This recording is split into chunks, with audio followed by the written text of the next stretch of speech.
Did you know one of the most dangerous missions in Vietnam history lasted 72 hours, and the enemy never even knew he was there? Carlos Hathcock was already a legend.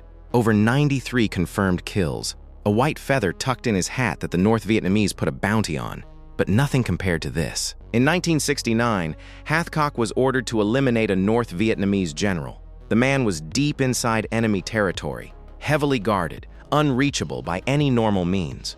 So Hathcock crawled to him. 1,500 yards of jungle, 3 full days, moving only inches at a time, sometimes stopping for hours without breathing hard. At one point, an enemy soldier stopped directly beside him, close enough to touch. Hathcock didn't move a muscle, didn't blink, didn't exist. That is the part that breaks people when they hear it, not the shot, the waiting.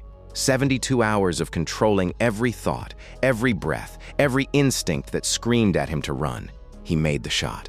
He crawled back out, and almost nobody knows this mission happened. 4 divers entered a decompression chamber on a Norwegian oil rig in 1983. Seconds later, 3 of them were dead.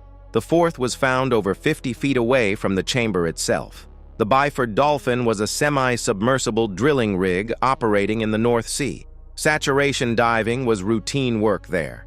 Divers would spend days living under extreme pressure before slowly decompressing back to normal. It was dangerous. Everyone knew it. But on November 5, 1983, a diving tender accidentally released a clamp connecting 2 pressurized chambers while 4 divers were still inside. The pressure difference was catastrophic.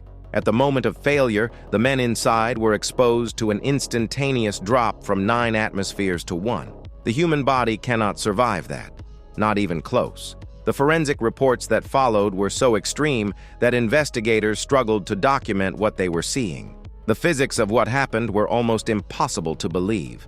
Official records confirmed every detail, yet almost no one has ever heard this story. That changes right now. Tsutomu Yamaguchi was in Hiroshima on business the morning of August 6, 1945. He survived the first atomic bomb. Then he went home to Nagasaki. He arrived on August 8th. His wounds were bandaged, his hearing was damaged, his skin was burned. But he was alive, and he reported to work the next morning because that is what you did. On August 9th, he stood in his supervisor's office and tried to explain what he had seen 3 days earlier in Hiroshima. The blinding flash, the column of smoke rising miles into the sky, the city folding in on itself. His supervisor did not believe him. He said one bomb could not do all of that. Mid-sentence, the room turned white. The second bomb had just detonated less than 2 miles away. Yamaguchi survived again. He lived until 2010, dying at 93 years old.